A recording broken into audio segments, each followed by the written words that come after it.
Tema educativo.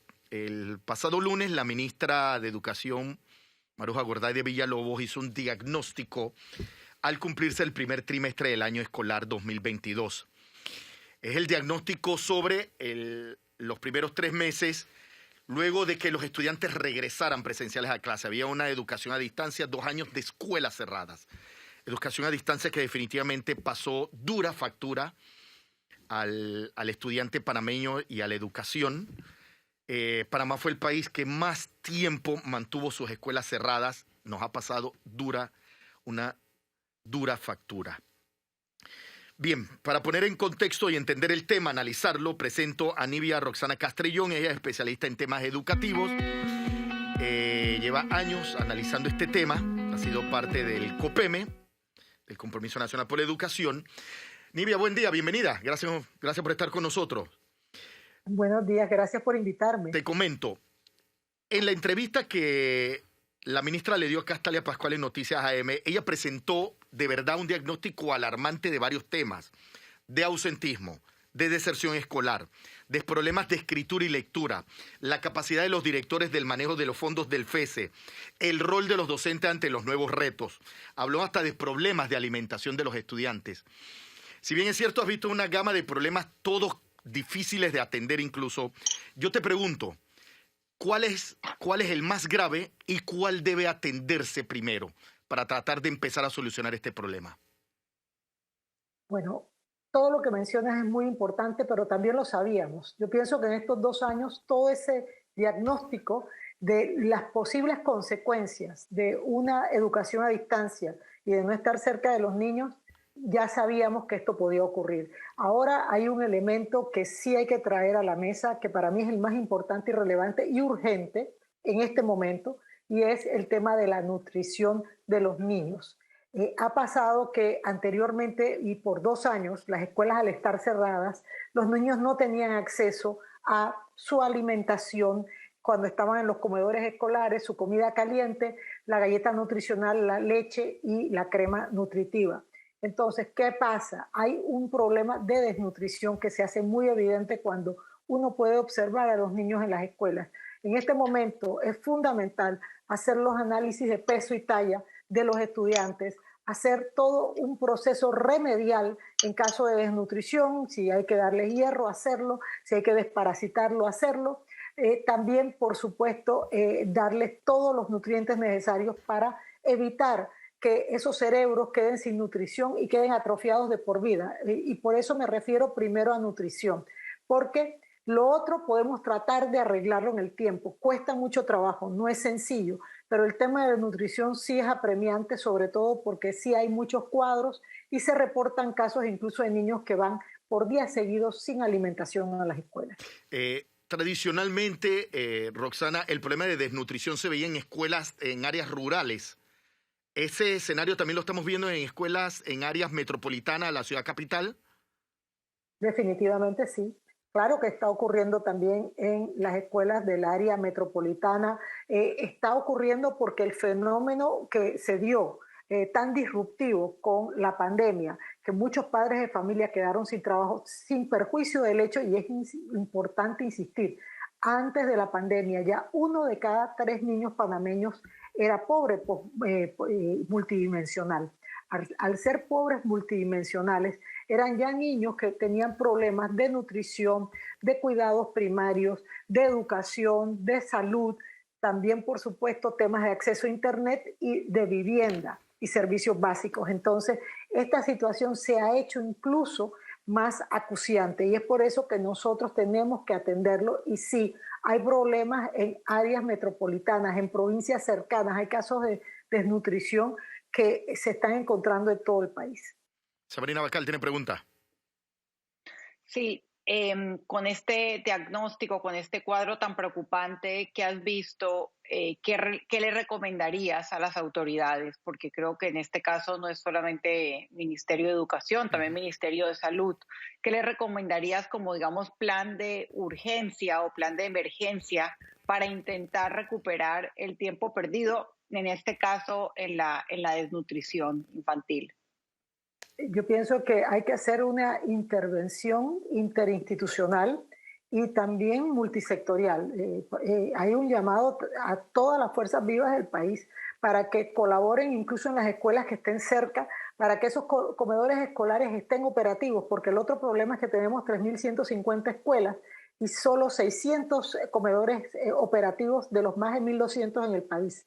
Entonces necesitamos tener los comedores operativos, necesitamos que instituciones como el Ministerio de Salud, por supuesto, el IMA, si es necesario, CENIAF, incluso actores del sector privado, hagan lo necesario para que todo esto funcione, obviamente con el MEDUCA, que debe llevar adelante lo que les corresponde con el programa de alimentación que tiene el Ministerio de Educación. Pero sí debe hacerse ya. Y peso y talla le corresponde al Ministerio de Salud, que debe colaborar con las escuelas, eso se hace en las escuelas, para verificar los centros de salud en las áreas donde están las escuelas, cuál es la situación real de los niños. Hay que entender algo, por ejemplo, hay escuelas que están a minutos de la ciudad que atienden poblaciones originarias. Entonces, también en el área de la ciudad, incluso en Cerro Viento rural. Entonces, hay que analizar muy bien qué es lo que está pasando y tomar medidas inmediatas. Yo creo que incluso los gobiernos locales tienen mucho que hacer y también quiero hacer un llamado justo que ustedes están hablando tanto de los diputados. Yo creo que en este momento sí tienen que mostrar esa solidaridad con los circuitos a los que atienden, dándoles respuestas, porque allí sí hay una agenda de trabajo que hay una forma muy directa de retribuir a quienes le dieron la confianza con su voto. Nando Martínez. Bueno, yo he escuchado y he visto en ciertas propaganda estatal que hay algunos programas, creo que hay uno que se llama Colmena, que lleva adelante el Mides. Yo siento que hay algunos esfuerzos destinados a atender el tema de la pobreza, pero que de alguna manera todavía no alcanza una cantidad importante de la población y que esto obviamente se refleja en la realidad que nos estás contando. Pero hay al menos una estrategia definida de intervención. ¿Sí? Y mi pregunta es, ¿por qué el Ministerio de Educación, yo sé que tiene demasiados problemas, no asume el liderazgo? Porque la verdad sea dicha, de nada nos sirve saber que un estudiante tiene problemas de lectoescritura si ese estudiante llega con hambre al salón de clases o llega con varios días sin haber ingerido alimentos. Aunque tenga el mejor docente, aunque le pongan el internet, aunque le den varias computadoras, nada va a servir si esa persona, si ese estudiante no está alimentado. Entonces, el principio de que cualquier estrategia para recuperar el tema de la educación, que a su vez es el camino para el desarrollo del país, por cierto, no perdamos la perspectiva. O sea, sin educación, sin transformar la educación y sin una educación de calidad no habrá desarrollo.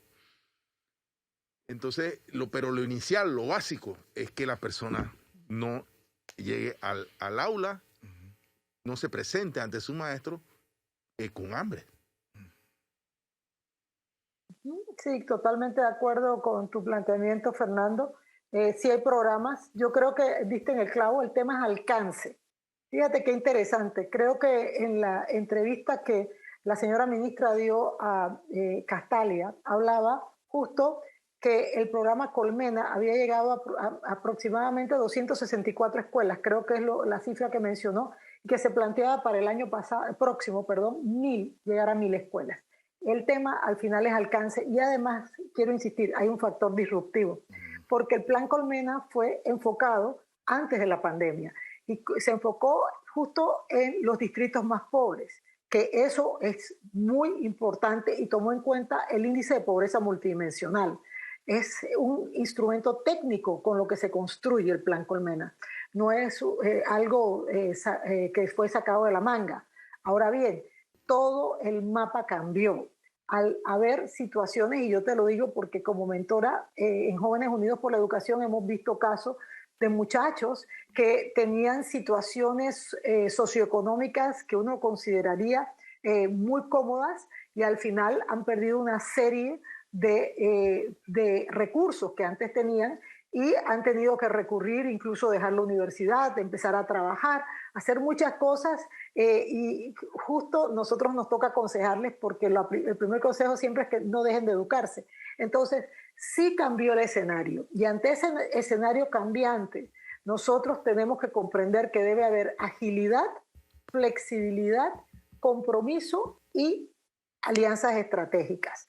Y quiero enfatizar en el tema de las alianzas estratégicas. Esto no lo va a poder hacer el Ministerio de Educación solo. Necesita aliados y también aliados desde la sociedad. En otros países, por ejemplo, se utiliza alianzas con los productores cuando están casi por hacer que los productos caigan en merma, que no se van a utilizar, se brindan a los comedores escolares. Se puede hacer muchas cosas.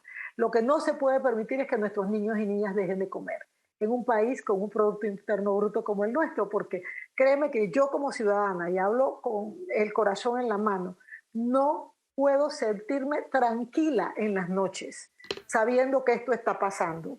Y me siento muy feliz de poder expresárselo a ustedes y al país para que se entienda el nivel de complejidad y de afectación, porque tenemos una niñez que está sufriendo, porque el dolor de no ser cuidados, el dolor de no tener recursos lo hace muy complicado para ellos y también nos pone a las puertas de situaciones a futuro de conductas antisociales o incluso de delincuencia.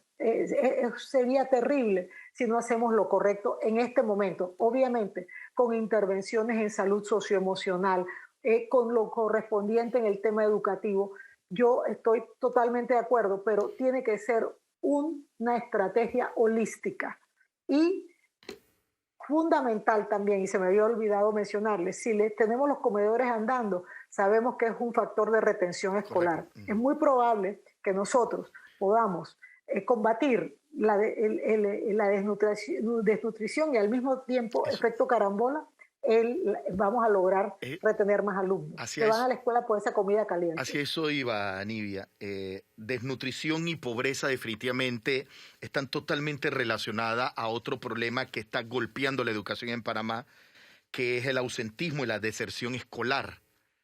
Y como tú has dicho, que el estudiante tenga un plato de comida, tenga un vaso de leche, es un incentivo, en medio de tantos problemas sociales que puede tener la familia, es un incentivo a que se mande el estudiante y que los padres, que mande el estudiante a las escuelas y que los padres hagan todos los esfuerzos para que el estudiante se mantenga dando clases. Pero definitivamente, eso fue otro diagnóstico de la ministra. Los niveles de ausentismo alarmantes, deserción escolar en números peligrosos, y yo también hago la relación de que paralelo a que la ministra estaba diciendo eso, el ministro de Seguridad estaba hablando que cada vez se están registrando más casos de hechos delictivos en donde están menores de edad involucrados. ¿Qué hacer, además de la nutrición? ¿Qué se está haciendo para garantizar que el estudiante no abandone el aula de clase en medio de tantos problemas sociales?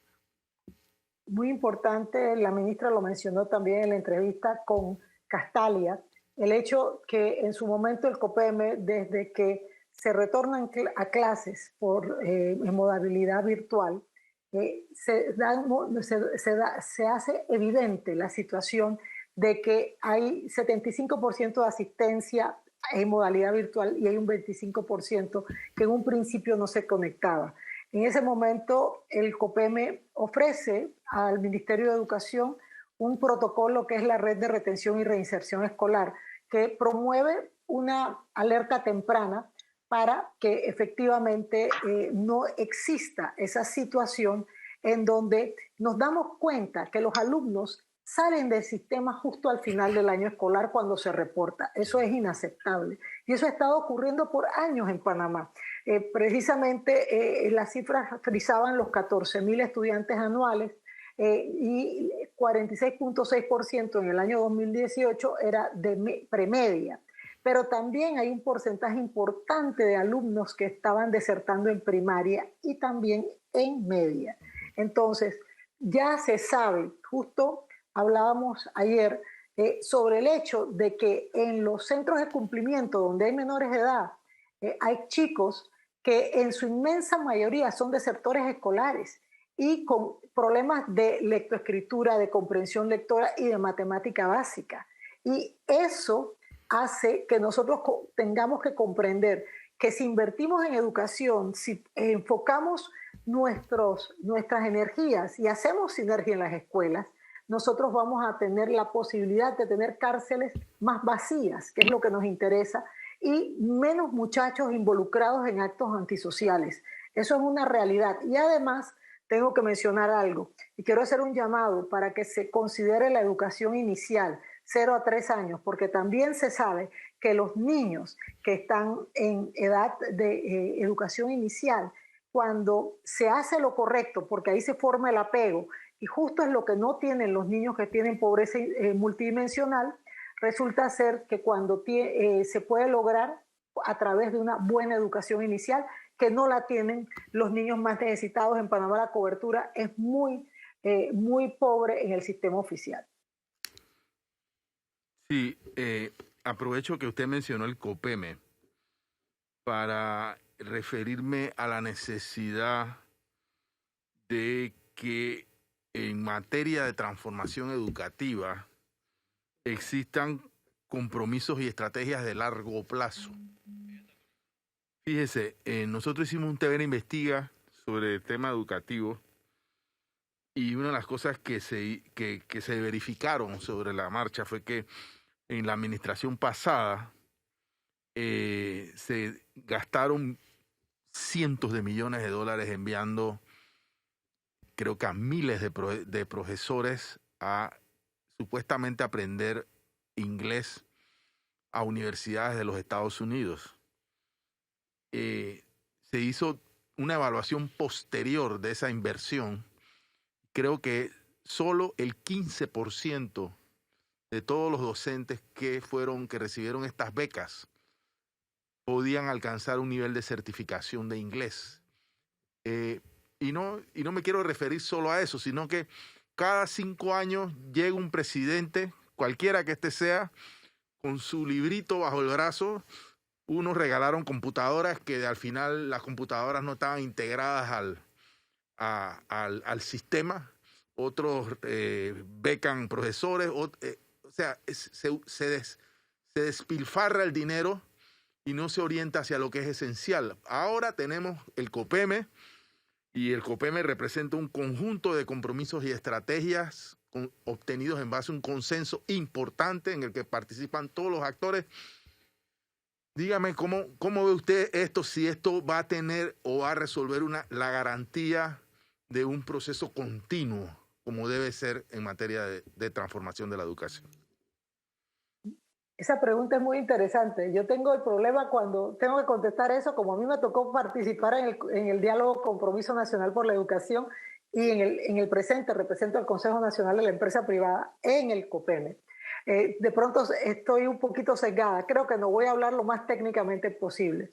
En realidad, los acuerdos del Compromiso Nacional por la Educación, que son 37 políticas públicas y 241 líneas de acción, en 5 ejes que tienen que ver con equidad, calidad, formación docente, inversión y gestión administrativa, son políticas públicas que deben ser implementadas. Una de ellas, que está en el plan de acción Meduca COPEME, nosotros hemos enfatizado que es una de las primeras, si no la primera que hay que hacer justo con sistemas de información, que es la de descentralización. Parte del problema que estamos viviendo hoy en el sistema educativo es porque tenemos un sistema educativo demasiado centralista. Y eso hace muy difícil la implementación a nivel de las regiones y de las escuelas. Nosotros necesitamos escuelas más autónomas y más comprometidas con lo que ocurre en la escuela, no dependientes de tanta instrucción, sino que ellos mismos se empoderen como comunidad educativa en cuanto a lo que ocurra. Concretamente, con relación al COPEME, en el presente sigue muy operativo y al final, para su servidora, es la gran esperanza en la educación en Panamá. tengo que decírselos.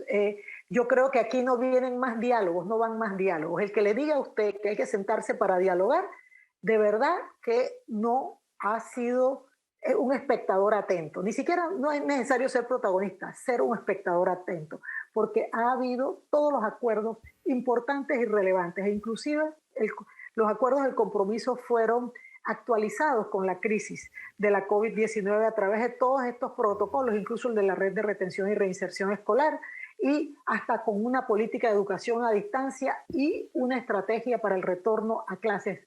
Se hizo hasta un protocolo de bioseguridad que se propuso en abril de 2020, anticipándonos al tema del retorno a clases. Yo siento que no hay que aceptarle a ningún político, y voy a ser muy dura en esto, a ningún político que venga con una oferta para el próximo periodo de pronto de elecciones, de nuevas políticas educativas sacadas de la manga.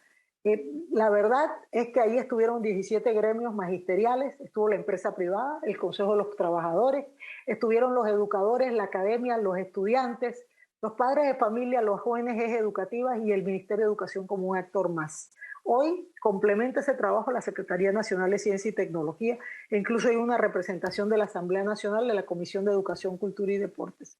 En mi opinión, lo que hay es que fortalecerlo, porque lo que pasa acá es que a veces creamos las instituciones y no les damos esa garra para poder seguir adelante y que no dependa de las personas, que sea una institución muy técnica, que esté al servicio del país, rindiendo cuentas a menudo y sobre todo siendo ese ente que acompaña al Ministerio de Educación, porque no ejecuta, le toca al Ministerio ejecutar las políticas públicas que ya han sido acordadas por consenso. Ojo, porque acá no era por votación, era por consenso.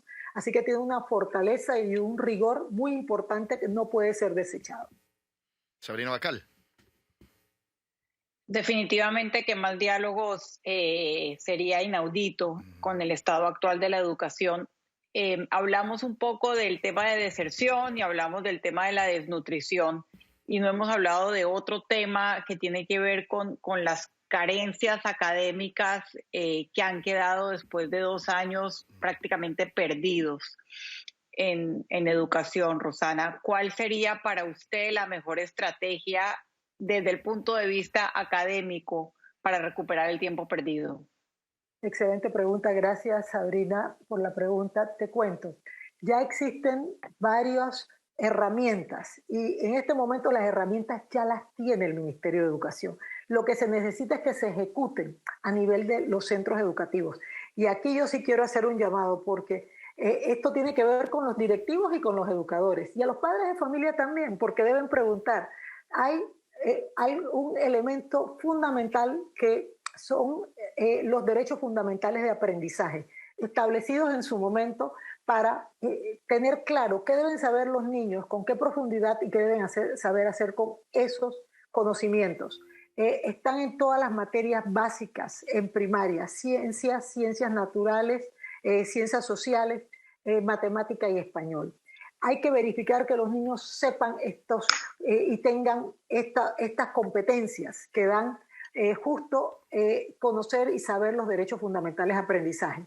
Y esto es a través de la observación, no es a través de notas o evaluaciones numéricas. Por el otro lado, hay un programa que hizo el Ministerio de Educación muy importante, que es el programa PRISA, con el Laboratorio Latinoamericano de Innovación e Investigación Educativa para América Latina y el Caribe, SUMA, y este programa es un programa de recuperación de aprendizajes basados en un enfoque integral, tomando en cuenta la parte socioemocional. Y tiene 4 componentes. El primer componente tiene que ver con la comprensión lectora, que es vital para que haya aprendizaje en todas las demás áreas. El segundo componente tiene que ver con la retroalimentación formativa que debe dar el educador, y así los niños pueden aprender desde el error. El educador debe sentarse con el niño y explicar toda la metodología y la estrategia. Lo tercero tiene que ver con el aprendizaje colaborativo. Y ahora eso sería muy relevante porque los niños hoy día tienen la situación que en un salón de clase hay muchachos que han logrado todos los aprendizajes mientras que otros están rezagados. Es como si fuera una escuela multigrado.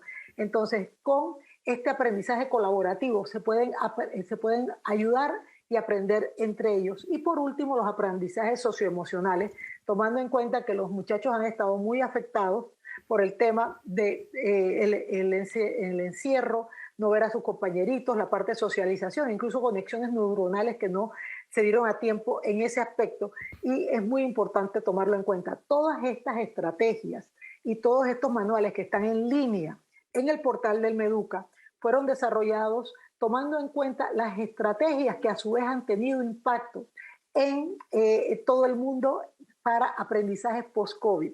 Entonces es asunto de implementar. También está tal, que es aprendamos todos a leer, y es muy importante que enfaticemos en eso. A mí me impresionó mucho una visita que hice hace poco a una escuela y un niño me respondió, un niño de 3er grado me respondió cuando yo le pregunté por qué estaba contento de volver presencialmente a las aulas y me dice, bueno, porque quiero aprender a leer. Entonces tenemos estos problemas, tenemos que enfrentarlos. Aquí no es escondiendo nada debajo de la alfombra. Sabemos que hay una crisis, es una crisis mundial, no es algo que atañe solo a Panamá, es algo que ha pasado a nivel global. Y nuestra única respuesta puede ser y tiene que ser ayudar a nuestros niños para poder superar estos escollos, porque es nuestra responsabilidad como adultos. Nando. Sí. ¿Por qué todavía no tenemos un sistema vigoroso de actualización docente? Yo veo mucho en temas de educadores que siguen amarrados al viejo librito.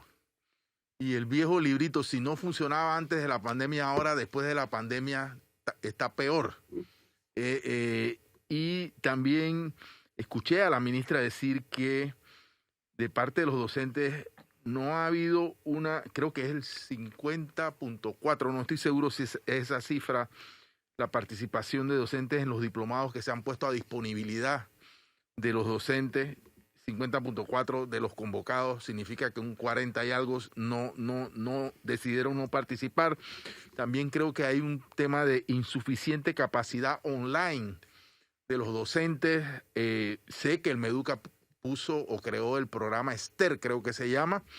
O sea que se han estado incorporando las herramientas, pero el proceso de participación no diré que todos, sino de una parte de los docentes todavía es insuficiente para el tamaño del reto que tenemos. ¿Qué hacemos con estos temas, profesora? Miren, aquí hay que hacer un llamado de atención a aquellos docentes que no se han capacitado o no utilizan como deben las herramientas y las oportunidades que se les brinda. Yo creo que es un tema de responsabilidad. Ojo, el Ministerio de Educación tiene herramientas para que esto pueda ocurrir. Aquí tiene que haber una dirección regional que sea vigorosa, supervisores a nivel de los colegios y los propios directores que ejerzan su rol con un liderazgo también para que haya excelencia y calidad educativa a nivel de los colegios. Es que pareciera ser a veces que es una decisión individual. Yo pienso que no es tan individual nada y les voy a explicar por qué. La ministra ha sido muy elegante diciéndole, por favor, pasen a los cursos. Yo siento que si usted está en una emergencia educativa, Exacto. si usted tiene que formar a muchachos del siglo XXI, aquí tenemos que ser amables, pero también tenemos que ser firmes. Y eso empieza con las direcciones regionales, porque obviamente la ministra no puede sola. Esto es un equipo de trabajo que tiene que hacer un esfuerzo y debe haber planes. En cada centro educativo hay lo que se llama el plan educativo de centro, el PEC. Entonces, parte del PEC debiera incluir en absolutamente todos los centros educativos cómo se van a actualizar a través de formación continua a sus educadores. ¿Y cómo lo van a aplicar en aula? Ojo, porque ese es el otro aspecto. Tú puedes capacitarte, pero si tú no lo aplicas en aula, es simplemente un ejercicio intelectual y nosotros no queremos educadores intelectuales, sino queremos líderes pedagógicos en el aula que transformen a través de su acción la vida y el presente y el futuro de nuestros niños. En otros países, profesora, el docente va 5 días a la escuela a dar clases y un día es de actualización y capacitación. un día de todos los días de su periodo laboral. Eso tiene que ser, no sé, algo constante, sistémico, porque todas las cosas están cambiando. Y cambia la tecnología, cambia el programa, cambia Esther se llamará de otra forma más adelante, cambia el conocimiento mismo, se está renovando de forma permanente. Lo que hoy aprendimos de química, posiblemente en X tema de química ya cambie mañana con un nuevo descubrimiento. Entonces, todas estas cosas implican una permanente actitud de actualización. Tengo una última pregunta relacionada al tema de una propuesta que hizo la ministra de flexibilizar las cargas horarias en base a fortalecer las materias en las que estamos más deficitarios, que creo que son matemáticas y español. ¿Eso cómo se va a hacer? A ver, esa pregunta es interesante. Un poco es enfocarnos en la parte fundamental. A ver, y quiero un poco retrotraerme. Nosotros en Panamá, antes de la era pandémica, nosotros incluso tuvimos un retroceso en las pruebas ERCE con relación a las pruebas CERCE, el Laboratorio Latinoamericano de Calidad de la Educación de la UNESCO. ¿Eso qué significó? Que de haber tenido una deficiencia de alrededor de 5 de cada 10 muchachos en lectura comprensiva en tercero y sexto grado, nos fuimos a 6. Eso fue antes de la pandemia. Entonces, ahora esto es mucho mayor, y especialmente en el grupo de niños que iniciaban la lectoescritura. Por supuesto que hay una situación muy complicada, y hay casos de niños en cuarto o quinto grado que no saben leer y escribir correctamente. Habiendo dicho eso, nosotros lo que consideramos es que tenemos que hacer todo lo necesario para que en la práctica nosotros podamos enfocarnos en estos niños, diagnosticarlos, poderles dar esas competencias en lectura y en matemática, porque de eso dependen todas las demás asignaturas. Por eso entiendo que la ministra se enfoca en esa necesidad de atender los déficits en lectura y matemática, consciente del hecho que de no hacerlo, ellos van a ser candidatos para ser desertores escolares. Entonces, eso de privilegiar estas asignaturas, al final del día va a promover que puedan ser exitosos en las demás asignaturas. Pero si una persona no comprende lo que lee o no sabe escribir correctamente, no tiene matemática básica, no va a sobrevivir a la premedia. En séptimo grado van a ser muchachos que van a dejar la escuela cuando dejan de ser evaluados por promedio en todas las asignaturas y empiezan a hacerlo individualmente por asignatura. Así que mi recomendación en ese sentido es que se comprenda la razón de ser, que se enfoque y que obviamente acá sí se necesita algo, y quiero ser en eso reiterativa. Necesitamos mucha evaluación de avance de estos procesos. No es que vamos a desechar las materias, sino que tenemos que ir evaluando qué progreso han tenido los estudiantes para ver si en efecto la estrategia está funcionando. Porque parte de los problemas que hemos tenido en Panamá, y ustedes se refirieron en su momento a un programa de inglés que no tuvo el éxito que se esperaba a pesar de inversiones de millones y millones de dólares, pienso que fue porque no hubo el seguimiento y no hubo indicadores de progreso, hitos de logro y análisis de resultados incluso a través de terceros. A veces necesitamos que alguien audite lo que uno hace. Es un poco lo que necesitamos como sociedad, y que en efecto no se deje sola las escuelas y que después digan, no, es que no pudimos o no tuvimos éxito. Esa no es la idea. La idea es que aquí haya un acompañamiento, un seguimiento para que esto tenga impacto. Roxana, también la ministra habló del temor que tienen algunos directores de escuelas de administrar el dinero del FESE. El FESE es el que suministra el dinero para resolver muchos de los problemas estructurales en los que generan las protestas, los que generan los cierres, los paros de los padres de familia, molestos porque los baños no funcionan, molestos porque la pluma de agua no no funciona porque los gimnasios están sucios de excremento de aves. O sea, ¿cómo convertimos también este docente que se convierte en director, cómo lo hacemos un administrador, cómo lo convertimos en administrador de estos recursos, la capacidad de tener de administrarlos para poder resolver esos problemas inmediatos, problemas que no tienen que esperar que entre la ministra de Educación a resolverlos? Pero por supuesto, es más, el último número que manejo en cuanto al acumulado del FESE son 83 millones de balboas. Que no se han utilizado. Demasiado. Que no se han utilizado. Y ese dinero está allí y eso es grave. ¿Por qué es grave? Porque al final del día, a través del FESE también se procuran los fondos para los comedores escolares. Entonces, sí, tenemos que hacer que el FESE funcione y los directores tienen que hacer lo necesario para que ocurra. Eso sí, de una manera correcta, porque también hay casos y a uno le llegan muchas informaciones de todas partes en donde se utiliza para decorar de pronto la oficina de un director. Esa no es la idea. El FESE se tiene que utilizar para que los muchachos tengan mejores condiciones para su aprendizaje. Eso significa laboratorios, computadoras, equipos, medidas de bioseguridad, por supuesto, la parte de alimentación, para cosas que beneficien al alumno. Y en eso yo quiero ser enfática, porque al final del día, a veces no nos damos cuenta que la razón de ser de un sistema educativo son los niños, no son los adultos. No existen para los educadores, ni para los directivos, ni para nosotros, sociedad civil o los padres de familia. Existen por y para los niños y tienen que enfocarse los recursos para que ellos tengan mejores y más apropiadas oportunidades de aprendizaje. Nibia Roxana Castrillón, especialista en temas educativos, gracias, representante del CONEP ante el COPEME, ¿no? Gracias, Nibia, por el análisis, entender, hemos ampliado aún más el análisis al diagnóstico que presentará la ministra de Educación en este primer trimestre, una situación compleja, porque estamos hablando de problemas que solamente pueden ser resueltos con la participación de múltiples actores, ¿no? Incluso la sociedad civil, incluso el sector privado.